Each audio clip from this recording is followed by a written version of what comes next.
absolutely. It's magnificent to hear you say these things. See, you mentioned about a curriculum, and your father said that would teach students to love America with all their heart and soul. Now, I would love that to happen in Australia, Donald, but where do you get the curriculum and where do you get the teachers?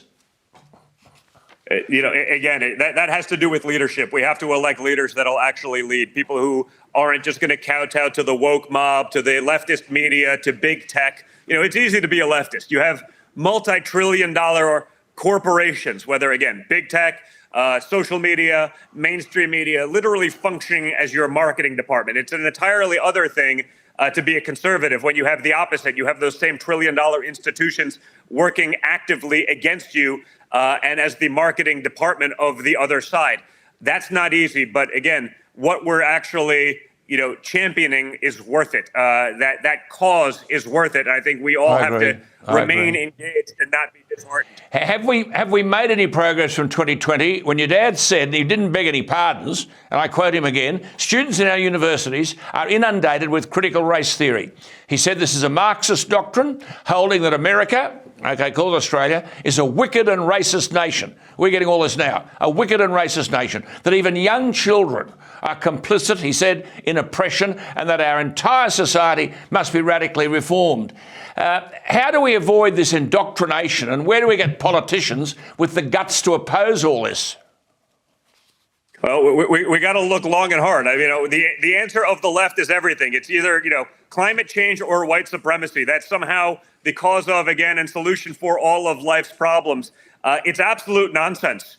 Again, our true enemies in the world, the true despots, the true dictators and totalitarian people love hearing that idiocy because they're going to capitalize on it. They're going to take advantage of the stupidity of some of these governments. You're seeing that in America. China's flying sorties over Taiwan. They're advancing their things.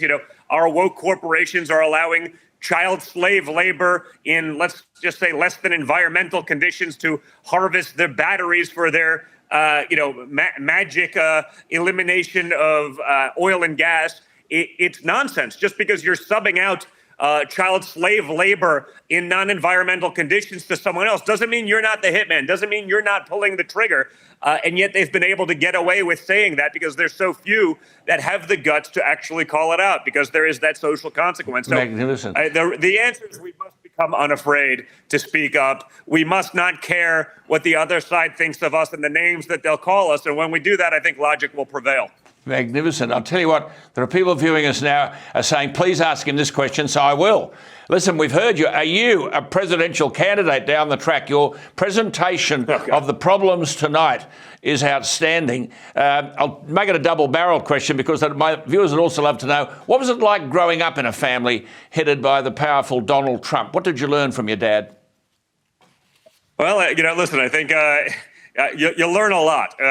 You'll learn a lot from that. I think, the reality is sort of similar to, what my father said to me when he went down the elevator before the infamous escalator ride to announce. He looked at me and he said, now we find out who our real friends are. It was an interesting statement.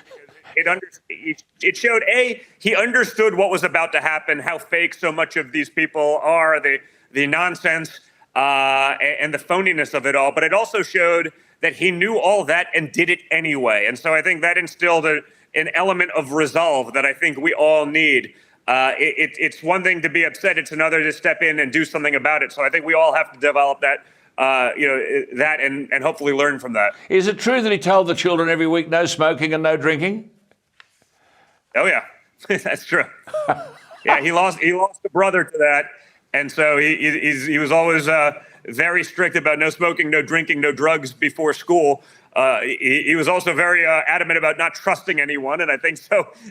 We learned, from someone who understood the world, who had done it himself, and who will do it again at a very high level. Good on you. Just before we go, I guess in the face of this unbelievable campaign that you and your family are facing from the left, I said last night, you must surely feel, the left must surely feel threatened by the prospect of your father returning to the presidency. How hard is it to withstand the withering attacks? And I suggested last night that if Donald Trump becomes president again, his first move might be to gut the FBI. That'd be a start, wouldn't it? I think that would be a great start. You gut these institutions. Again, It's clear. The evidence is out there. I mean, they're committing crimes against America at this point. They're illegally spying this week alone on 250,000 Americans. They're actively working to subvert the duly elected president of the United States. That's not pretend. That's not conspiracy theory. That's literally there in writing. Joe Biden knew about it. Hillary Clinton orchestrated it. The leader of the FBI and DOJ were complicit and involved. Then